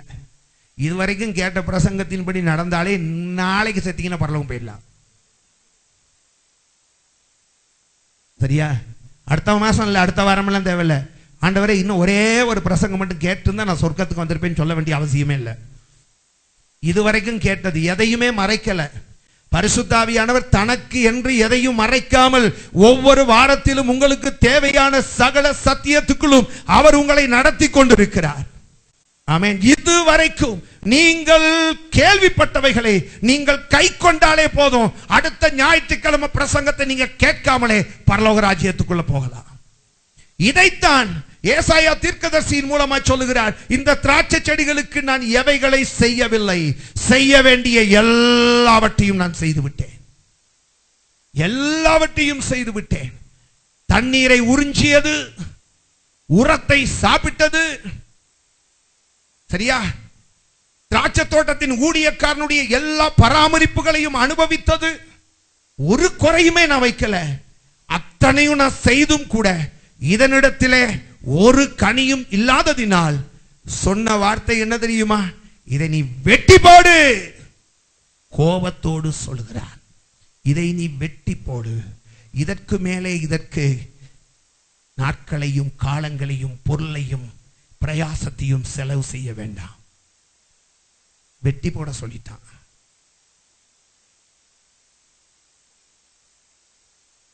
அப்படி சொன்ன பிறகு இன்னைக்கு உசரா இருக்கு பாருங்க. இன்னைக்கு உசரா உட்கார்ந்துருக்கீங்க பாருங்க. அவர் என்னைக்கோ சொல்லிட்டாரு, கனி இல்லாத இந்த மரத்தை வெட்டி போடுன்னு.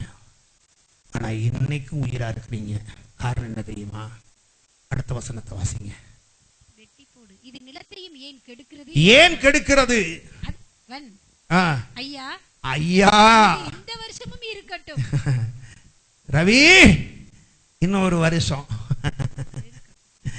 இங்க ஒரு பொண்ணு நின்றுச்சுதே, ஜாஷுவாவோட மக. இன்னும் ஒரு வருஷம். உங்க பலத்தினாலையும் சிஸ்டர் பாலின் கொடுத்த சாப்பாட்டினாலையும் ரவி சம்பாதிச்ச சம்பாத்தியத்தினாலையும் அவர் உயிரோடு இல்லை. அவர் மட்டும் இல்ல, நம்ம எல்லாருமே ஆண்டவர் எதிர்பார்த்த கனியை நம்ம கொடுக்க மறந்துட்டோம். ஆண்டவர் நம்ம எதற்காக வைத்திருக்கிறாரோ அந்த நோக்கத்தை மறந்துட்டோம்.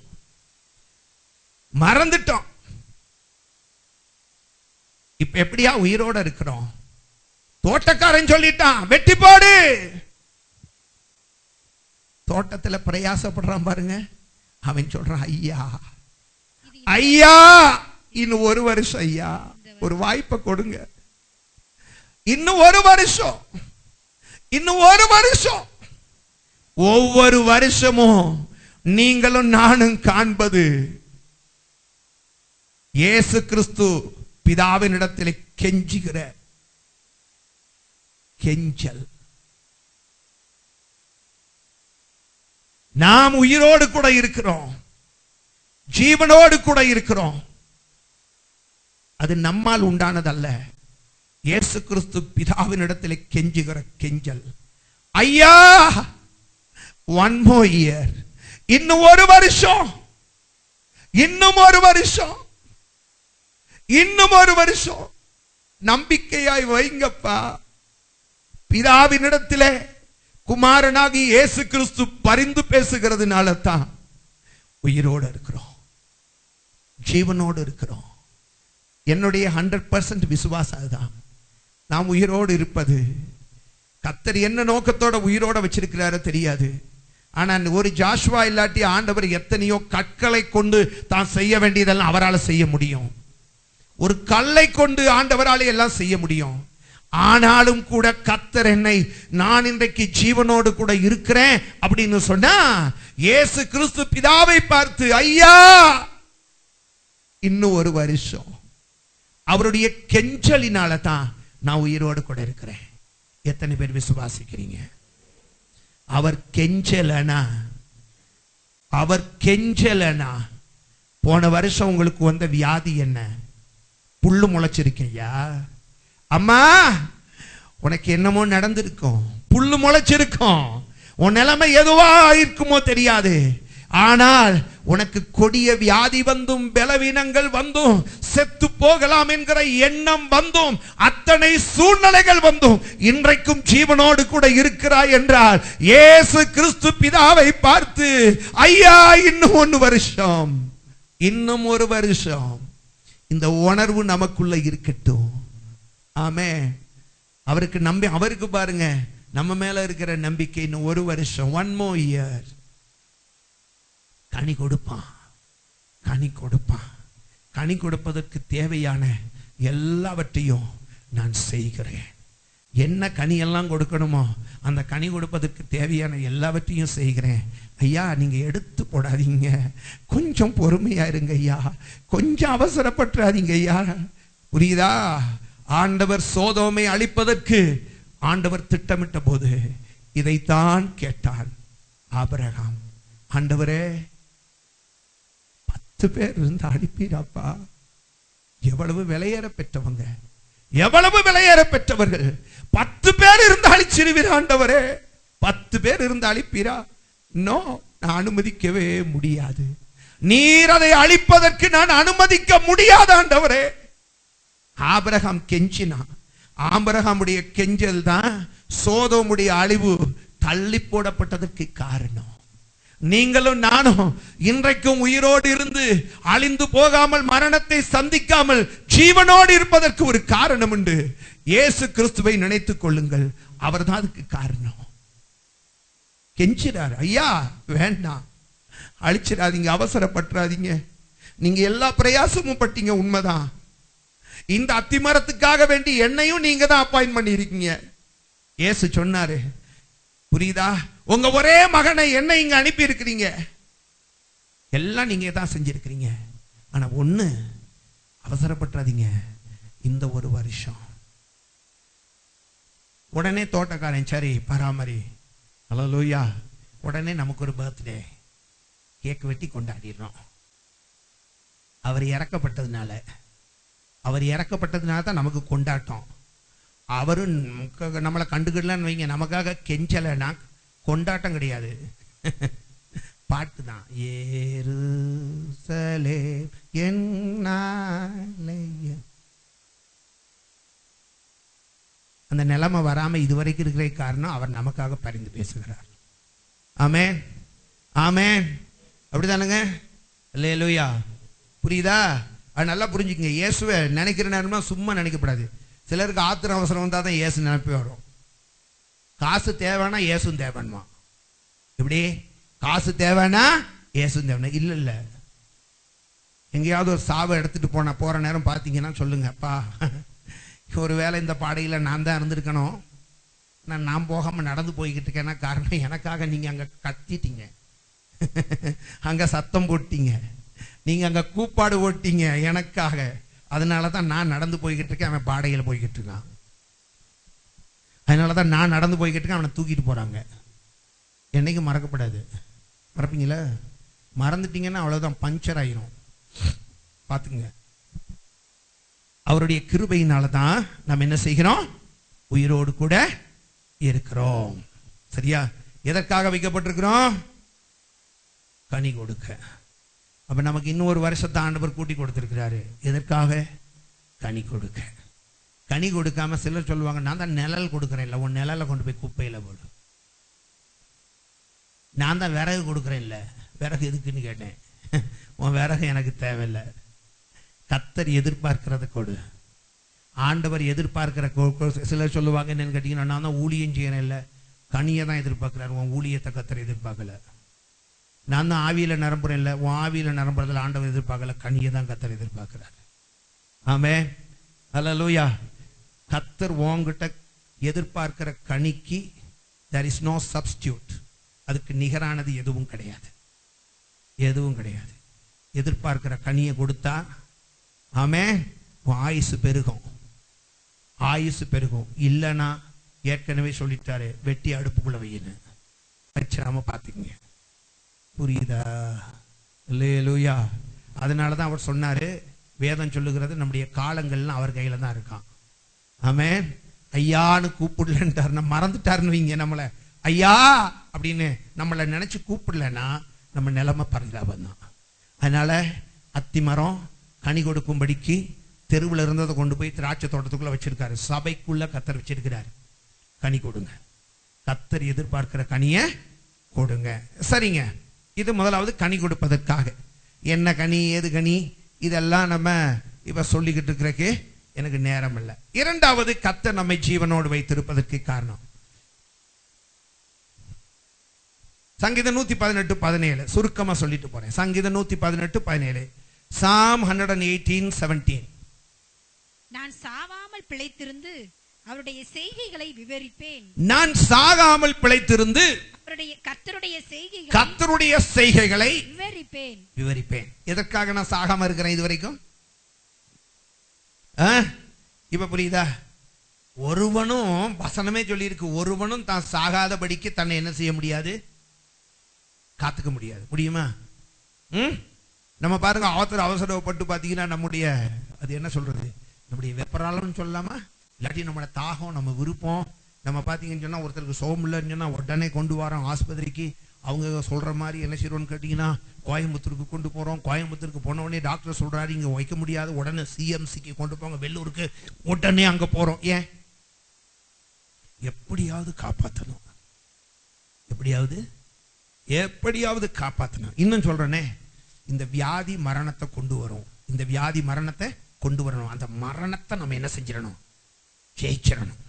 அங்க கொண்டு போய் இங்க கொண்டு போய் நம்ம ஜெயிச்சிடணும் அப்படின்னு சொல்லி எத்தனையோ பிரயாசப்படுறோம். அப்படிதானங்க? பிரயாசப்படுறோம்ல, பிரயாசப்படுறோம்.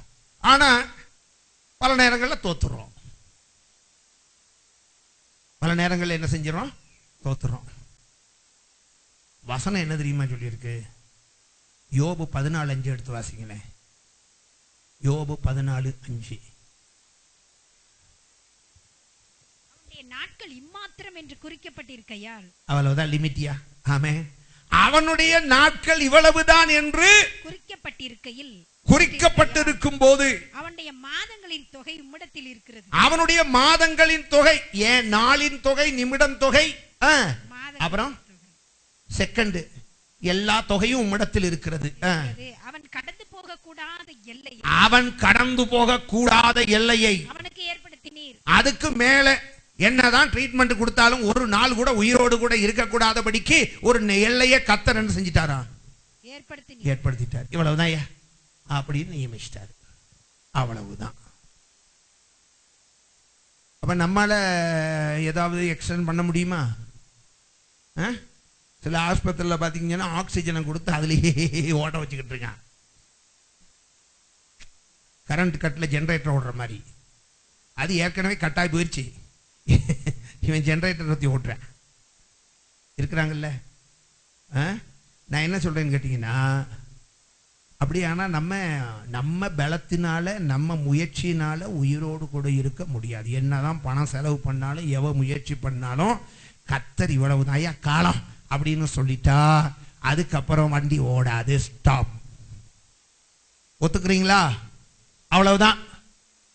அப்படி இருக்கும்போது நம்ம இன்னைக்கு உயிரோடு கூட இருக்கிறோம்னா, கர்த்தர் நமக்காக எக்ஸ்டெண்ட் பண்ணி கர்த்தர் கொடுத்திருக்கிறார், நம்ம கிடையாது.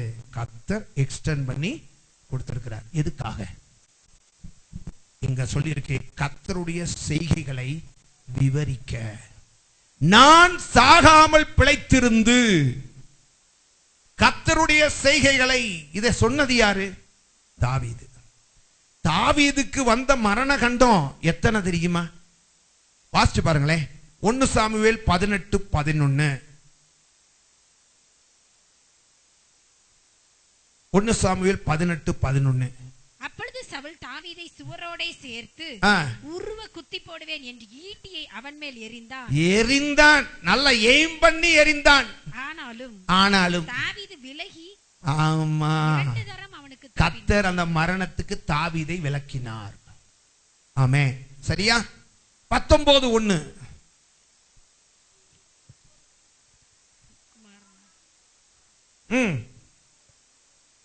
ஆமா, யோனத்தானோடும் பிளான் பண்றான் தாவீதை கொலை செய்வதற்காக.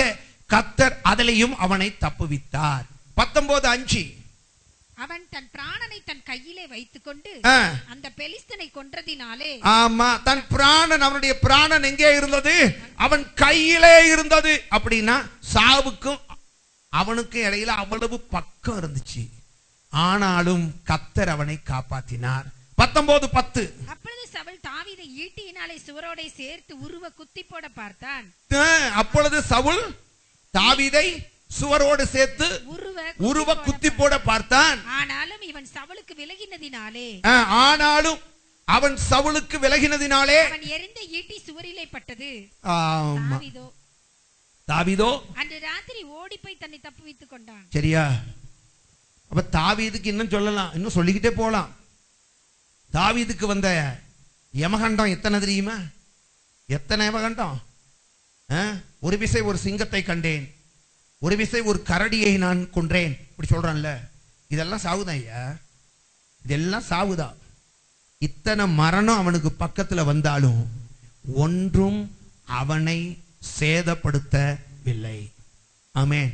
இதெல்லாம் உட்கார்ந்து யோசிச்சான். இதெல்லாம் உட்கார்ந்து யோசிச்சுட்டு அவன் சொல்றான், இத்தனை மரண கண்டம் எனக்கு வந்தாலும் நான் உயிரோடு கூட இருக்கிறேனா, there is a purpose. அதற்கு ஒரு காரணம் உண்டு. என்ன காரணம்னா, கர்த்தர் எனக்கு செய்தவைகளை நான் விவரிப்பதற்காக. ஹல்லேலூயா. கர்த்தர் எனக்கு செய்தவைகளை விவரிப்பதற்காக. ஹல்லேலூயா. இதைத்தான் இதே தாவீது சொல்லுகிறார். என் முழு உள்ளமே, என் ஆத்துமாவே கர்த்தரை ஸ்தோத்திரி. அவர் செய்த சகல உபகாரங்கள். ஏன் சகலன்னு போட்டாரு? 1, 2, 3, 4, 5, 6 சொல்லுங்க. சகல உபகாரங்களையும் நீ மறவாதே என்று அவர் சொன்னதற்கு காரணம், அதற்காக தான் கர்த்தர் உன்னை உயிரோட வச்சிருக்கிறாரு. நீ முறுமுறுப்பதற்காக கர்த்தர் உன்னை உயிரோடு வைக்கல. ஏதோ 2 காரியத்தை ஆண்டவர்கிட்ட கேட்டோம், கர்த்தர் கொடுக்கல. ஏன் கொடுக்கல? அவருக்கு சித்தம் இல்லாததை நீ கேட்டிருப்ப, அதனால கொடுக்கல. இல்லன்னு சொன்னா அவர் கொடுக்க வேண்டிய நேரத்துக்கு முன்பாக நீ அட்வான்ஸா கேட்டிருப்ப, கர்த்தர் கொடுக்கல. அதுக்கு என்ன முறுமுறுப்பு? ஆண்டவரை தேடினே, ஆண்டவர் ஆமா எனக்கு ரொம்ப பண்ணிட்டாரு, அப்படி பண்ணிட்டாரு, இப்படி பண்ணிட்டாரு, தாளிக்காதங்கிறேன். உன்னை கர்த்தர் உயிரோட வச்சிருக்கிறதுக்கு நோக்கம் முறுமுறுக்கல்ல. கர்த்தர் உன்னை உயிரோட வைத்திருக்கிற நோக்கம், அவர் செய்த சில காரியங்களாய் இருந்தாலும் நன்றி உள்ள இருதயத்தோடு அதை மற்றவர்களுக்கு சொல்லுவதற்காக. ஆமென். ஹல்லேலூயா. செய்யாததை நினைச்சு நீ முறுமுறுக்க வேண்டிய அவசியம் இல்ல. கர்த்தர் செய்தவைகளை சொல்லுவதற்காக தான். முறுமுறுத்துக்கிட்டே இருந்தா இது முறுமுறுக்கிறது எதுக்கு உயிரோட வைக்கணும்னு எடுத்துருவாரு. ஜாக்கிரதை. நீ கர்த்தரை உண்மையை சொல்றீங்க, நீடித்த நாளா இருக்கணுமா? நீடித்த நாளா இருக்கணும்னா சில சொல்றாங்க இந்த டிப்ஸை நீங்க பயன்படுத்தினா ரொம்ப நாளா இருக்கலாமா, இதை நீங்க செஞ்சீங்கன்னா ரொம்ப நாள் இல்ல. அதெல்லாம் கிடையாது, அதெல்லாம் கிடையாது. தமிழ் வாணனை காட்டிலுமா டிப்ஸ் கொடுத்தவங்க இருக்காங்க. 100 வயது வரைக்கும் வாழ்வது எப்படி அப்படின்னு சொல்லி புஸ்தகமெல்லாம் வந்துச்சு தெரியுமா? 100 வயது வரைக்கும் வாழ்வது எப்படின்னு அவர் புஸ்தகமெல்லாம் எறிவிட்டு 60 வயசுல செத்து போயிட்டாரு. அவர் நிலைமை எவ்வளவு பரிதாபம். நான் அதைத்தான் சொல்ல வரேன். டிப்ஸ்ல இல்ல, உன்னுடைய ஜீவியம். நீ கனி கொடுத்தால் மிகுந்த கனி கொடுக்கும்படிக்கு அது வாடி போகாதபடிக்கு, நோய் தாக்காதபடிக்கு ஆண்டவர் ஸ்பெஷல் பராமரிப்பை கொடுத்து சங்கீதம் 91:16 படி நீடித்த நாட்களினாலே உன்னை திருப்தியாக்கி தன்னுடைய ரட்சிப்பை உனக்கு காண்பிப்பார். அதனுடைய அர்த்தம் என்ன தெரியுமா? ஆண்டவர் வர்ற வரைக்கும் உயிரோட இருப்ப. எத்தனை பேர் விசுவாசிக்கிறீங்க? எத்தனை பேர் விசுவாசிக்கிறீங்க? ஆண்டவர் வர்ற வரைக்கும் உயிரோடு கூட நான் இருப்பேன். ஹல்லேலூயா. அது சும்மா நான் சொன்னதுனால நீங்க இருந்துட மாட்டீங்க, கையை உயர்த்தினதுனாலே நீங்க இருக்க மாட்டீங்க. சொல்லுகிறேன், ஆண்டவர்கிட்ட சொல்லுங்க, ஆண்டவரே நான் கனி கொடுப்பேன், நீங்க எதிர்பார்க்கிற கனியெல்லாம் நாங்க கொடுப்பேன்னு. கர்த்தர் எதிர்பார்க்கிற கனியெல்லாம் கொடுத்தா நீங்க வாடி போகாதபடிக்கு, நோய்கள் உங்களை அண்டாதபடிக்கு, தீமைகள் உங்களை தொடராதபடிக்கு கர்த்தர் உங்களை சுற்றிலும் இன்னும் அதிகமாய் கொத்தி எடுத்து தண்ணி ஊத்தி உரம் போட்டு உங்களுக்கு ஒரு சின்ன வியாதியும் வராம கர்த்தர் பாதுகாத்துக் கொள்வார். அப்படியே வந்தாலும் கர்த்தர் காப்பார். ஒண்ணு. ரெண்டாவது சொல்லுகிறேன், ஆண்டவருக்கு என்னன்னு கேட்டீங்கன்னா இன்னும் சொல்லப்பட வேண்டிய இடங்கள் நிறைய இருக்கு. அங்கெல்லாம் போய் என் பிள்ளை ஜீவனை கொடுத்துருக்கிறேன், எல்லா இடத்துலையும் போய் நான் செஞ்ச நன்மைகளை மற்றவர்களுக்கு சொல்லணும். அதுக்காக தான் கர்த்தர் உங்களையும் என்னையும் உயிரோட வச்சிருக்கிறாரு. அதை விட்டுட்டு ஆண்டவர்கிட்ட நீ எதிர்பார்த்து கிடைக்காததை வச்சே முறுமுறுத்துக்கிட்டு இருந்த ஃபியூஸ் பிடிங்கிடுவாரு. ஜாக்கிரதை. நீடித்து வாழணுமா? சொல்லுங்க, ஆண்டவரே நீங்க செஞ்சதை எல்லாருக்கும் சொல்லுவேன். அதுக்காக தான் கர்த்தர் என்ன வச்சிருக்கிறாரு. நீங்க செஞ்சதை நான் எல்லாருக்கும் சொல்லுவேன். எனக்கு நீங்க ஆயுசு காலத்தை கொடுத்தா இன்னும் சொல்லுவேன். நீ அவசரப்பட்டீங்கன்னா உமக்கு தான் நஷ்டம். இன்னும் 10 பேருக்கு சொல்றது கெட்டு போகும். நான் ஒழுங்கா சொல்லுவேன்னு சொல்லி எல்லாரும் சொல்லுங்க. எசேக்கியா ராஜாவின் தேவன் உங்களுக்கு இன்னும் ஒரு 15 வருஷத்தை எக்ஸ்டெண்ட் பண்ணுவாரு. விசுவாசிக்கிறீங்களா? விசுவாசிக்கிறீங்களா? அல்லேலூயா. சில வேலைகளை கனியே கொடுக்கலன்னு இங்கே இதை வச்சது வேஸ்ட், அப்படித்தானே சொல்லியிருக்கான். இடத்த வேற ரொப்பிக்கிட்டு இருக்கு, இதுக்காக பட்ட பிரயாசம் அத்தனையும் வேஸ்ட்டு. என்ன செய்ய, இதை இங்கேருந்து டிரான்ஸ்ஃபர் பண்ணு. எங்கேருந்து? இங்கேருந்து அங்கே. ஒன்று இங்கேருந்து அங்கேங்க, பரலோகத்தை நான் சொல்லலை, எங்கேயோ. சரியா? அதனால நான் என்ன சொல்றேன்னு கேட்டீங்கன்னா, ஆண்டவர் நம்மை ஜீவனோடு வைத்திருப்பது தாவீது அழகாக சொல்றாரு. கர்த்தர் என்னை ஜீவனோடு வைத்திருக்கிற நோக்கமே அவர் எனக்கு செய்தவைகளை மற்றவர்களுக்கு விவரிக்க. ஆமே. சும்மா சுருக்கமா சொல்லக்கூடாதான், நல்லா விவரிச்சு சொல்லணுமா? அல்லேலூயா. உங்களுக்கா சொல்ல தெரியாது? எத்தனை கதையை விடுறீங்க, இதையும் சேர்த்து சொல்லுங்க. அல்லேலூயா. ஆமே. அப்படித்தானுங்க. நமக்கு தான் ஒரு புள்ளி இருந்தா போதுமே, படம் மட்டுமா ஒரு ஆளையா வரைவோம்? கிடையவே கிடையாது. அவன் குடிக்கிற வீட்டையே வரைஞ்சிருவோம். நமக்கு கர்த்தர் அந்த கிருபையை கொடுத்திருக்காரு. அப்படி இருக்கிற நேரம் நல்லா விவரிச்சு சொல்லுங்க. அல்லேலூயா. அதுக்காக தான் கர்த்தர் உங்களை உயிரோட வச்சிருக்கிறாரு. இன்னும் ஒண்ணே சொல்லி முடிச்சிடலாமா? அவசரம் இல்லைல்ல? சரி. அல்லேலூயா. ஸ்தோத்திரம். இதே இதுல பாருங்க, பவுலுக்கு பல முறை பல இடங்கள்ல, நீங்க அப்போஸ்தலர் நடபடிகளிலே பார்த்தீங்கன்னா பவுலுக்கு பல இடங்களில மரணத்துக்கு ஏதுவான சூழ்நிலைகள் எல்லாம் வந்துச்சு.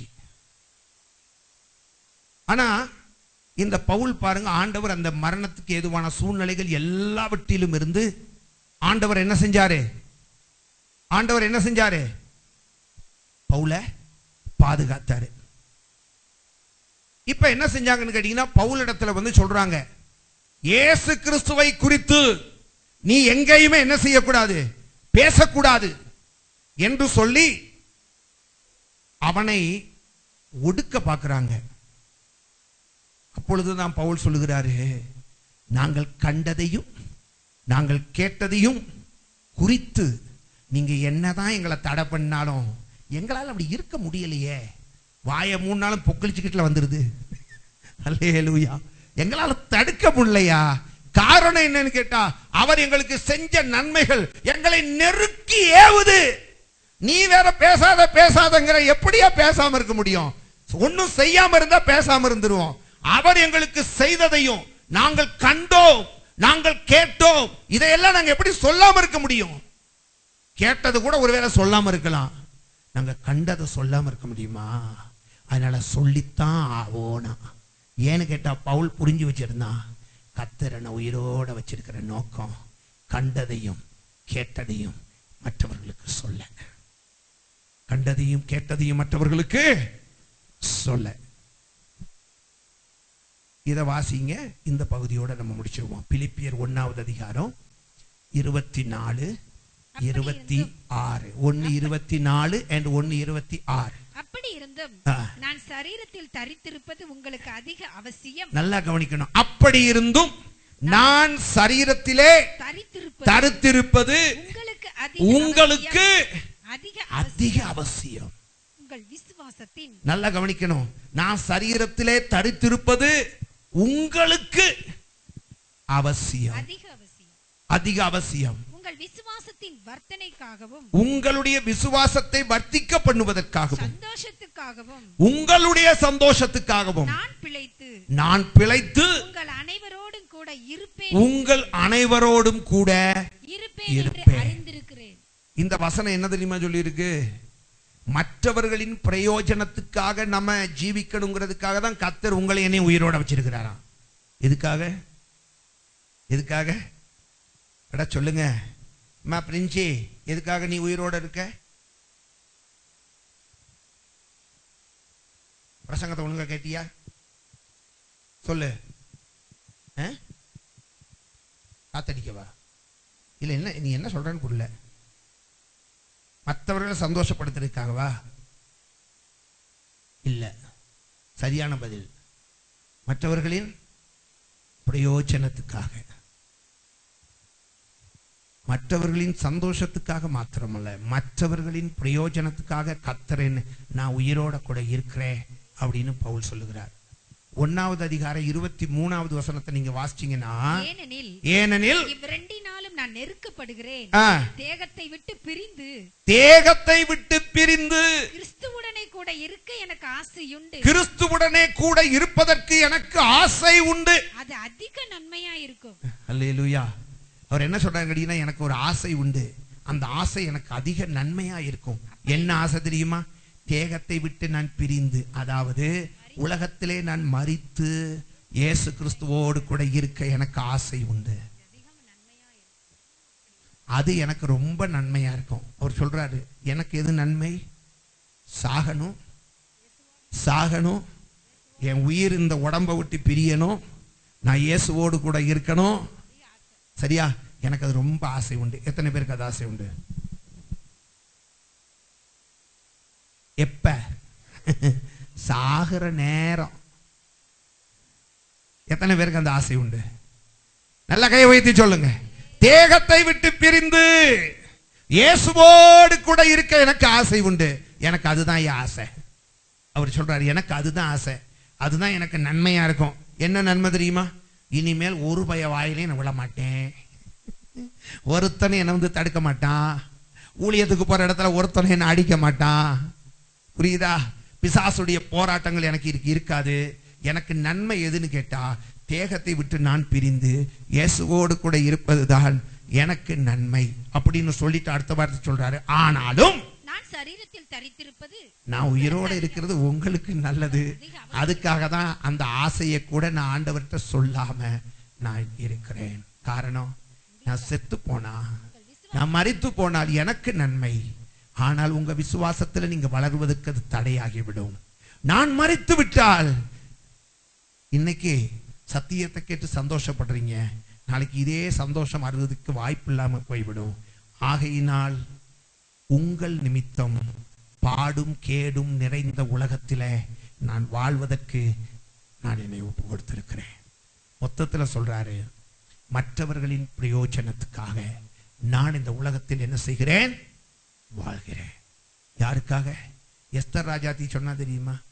முருதைகாய்க்கு ஒரு மெசேஜ் கொடுத்து அனுப்புறா, நான் செத்தாலும் சாகிறேன். எதற்காக? என் சாவுல தான் யூத ஜனங்கள் பாதுகாக்கப்படுவார்களே, ஆனால் என்னுடைய மரணம் யூத ஜனங்களுடைய உயிர் வாழ்க்கைக்கு அது பிரயோஜனமாய் இருக்குமே ஆனால்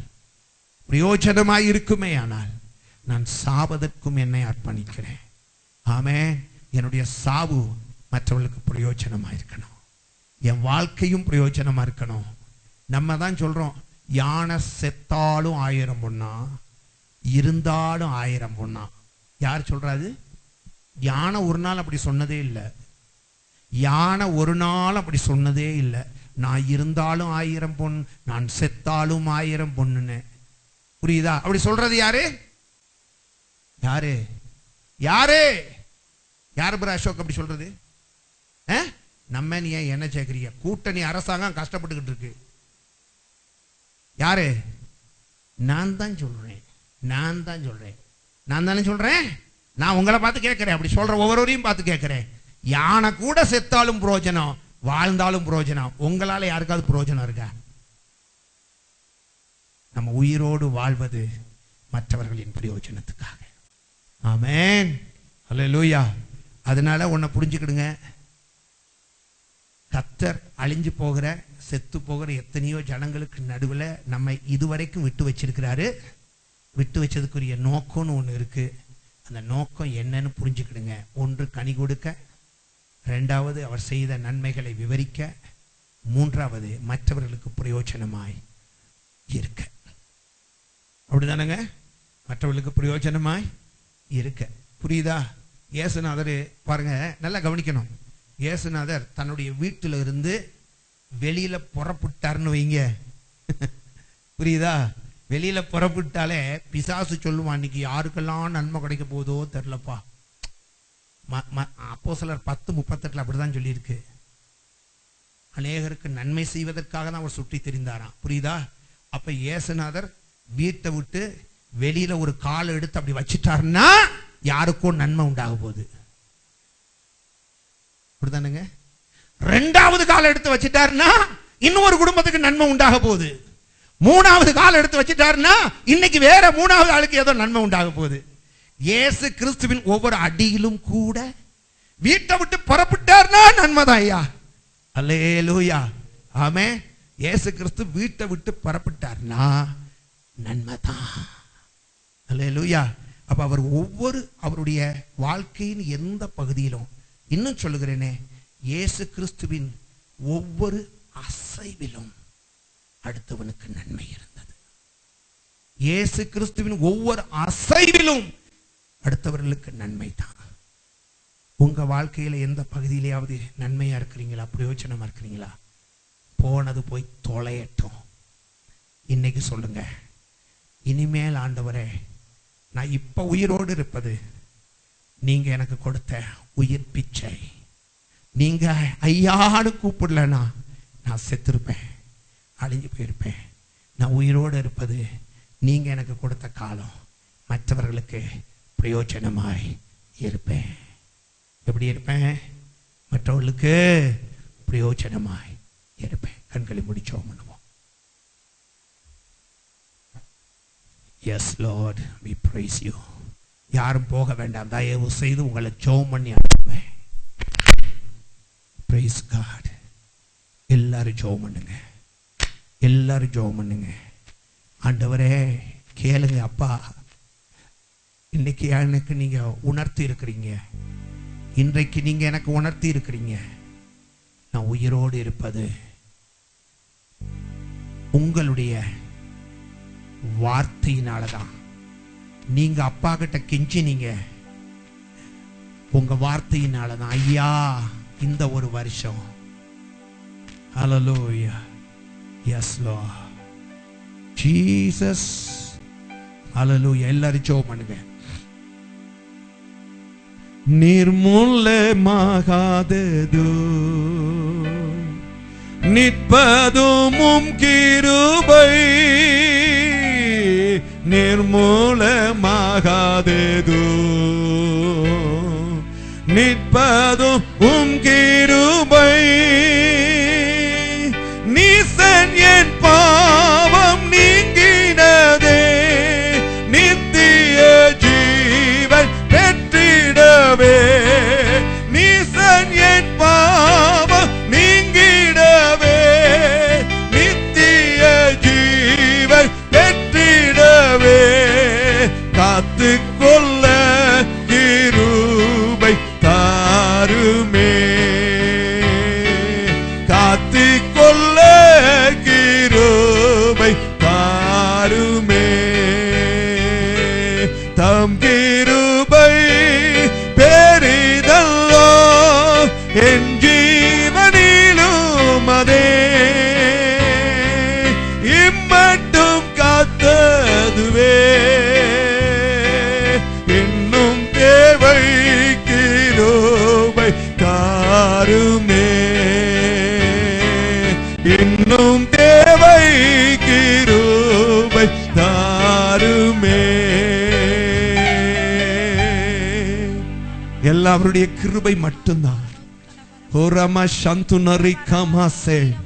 எல்லாரும் ஜெபம் பண்ணுவோம். ஆண்டவரிடத்தில், ஆண்டவரே நான் சாகாமல் பிழைச்சிருப்பது உங்க கிருபை தான். எதற்காக என்று சொன்னால் அது கனி கொடுக்க. ஆண்டவரே நான் சாகாமல் பிழைத்திருப்பது உம்முடைய கிருபை தான். நீ செஞ்சதை மற்றவர்களுக்கு விவரிக்க. ஆண்டவரே நான் சாகாமல் பிழைத்திருப்பது உம்முடைய கிருபை தான். அதற்கு காரணம் நான் மற்றவர்களுக்கு பிரயோஜனமாய் இருக்க. நான் மற்றவர்களுக்கு பிரயோஜனமாய் இருக்க ஒரு தீர்மானத்தோட போவோம். ஆண்டவரே நீங்க என்ன வச்சிருக்கிற நோக்கத்தை நான் புரிஞ்சிருக்கிறேன். அதை நான் கை கொள்ள எனக்கு கிருபையை தாரும். ஆண்டவரே ஹல்லேலூயா. நீர் என்னை வைத்திருக்கிற நோக்கம் நிலை நிறைவேறும்படிக்கு கத்த நீர் அனுக்கிரகம் செய்யும். ஹல்லேலூயா. எல்லாரும் கர்த்தரை ஸ்தோத்திரிப்போம். கர்த்தர் நமக்கு நல்ல வார்த்தைகளை கொடுத்திருக்கிறார். கர்த்தர் நம்மோடு கூட பேசி இருக்கிறார். ஆண்டவர் நம்மோடு கூட இடைப்பட்டு இருக்கிறார். நம்ம எல்லாரும் கர்த்தரை ஸ்தோத்திரிப்போம். ஹல்லேலூயா, ஹல்லேலூயா, ஹல்லேலூயா, ஹல்லேலூயா. ஸ்தோத்திரம், ஸ்தோத்திரம், ஸ்தோத்திரம், ஸ்தோத்திரம். Praise the Lord, praise the Lord. எங்களை அன்பாய் நேசிக்கிற எங்கள் பரலோகத்தின் பிதாவே, எங்கள் பரிசுத்த தகப்பனே, என்னோடு எங்களோடு இடைப்பட்ட உம்முடைய கிருபைக்காய் ஸ்தோத்திரம். பரிசுத்த ஆவியானவர் நீர் பேசினீர், அதற்காய் ஸ்தோத்திரம். ஆண்டவரே, ஆண்டவரே நீர் எங்களை சபையாய் கூடி வந்திருக்கிற ஜனங்களை ஜீவனோடு வைத்திருக்கிற அந்த மகிமையின் நோக்கத்தை கர்த்தாவை நிறைவேற்றுவதற்காக எங்களை அர்ப்பணிக்கிறோம். ஆண்டவரே, வசனத்தை கேட்டதோடு கூட மாத்திரம் அல்ல ஆண்டவரே, இந்த வசனம் என் வாழ்க்கையாய் மாறட்டும், எங்கள் வாழ்க்கையாய் மாறட்டும், எங்கள் சபைகளின் வாழ்க்கையாய் மாறட்டும். ஆண்டவரே, நிச்சயம் இல்லாத ஒரு வாழ்க்கை வாழாதபடிக்கு நிச்சயத்தோடு ஜீவிக்க கர்த்தர் நீர் எங்களுக்கு கிருபை தரும்படியாய் நாங்கள் ஜெபிக்கிறோம். நிச்சயத்தோடு நாங்கள் வாழ எங்களுக்கு கிருபை தருவீராக. கேட்ட வசனங்களை கர்த்தர் எங்களுக்கு ஆசீர்வதித்து தாரும். உம்முடைய பிள்ளைகளோடு உம்முடைய கிருபை இருப்பதாக. உம்முடைய பிள்ளைகள் தங்களுக்கு கர்த்தர் கொடுத்திருக்கிற காலம் எல்லாம் கனி கொடுக்க கர்த்தர் நீர் கிருபையை தாரும்.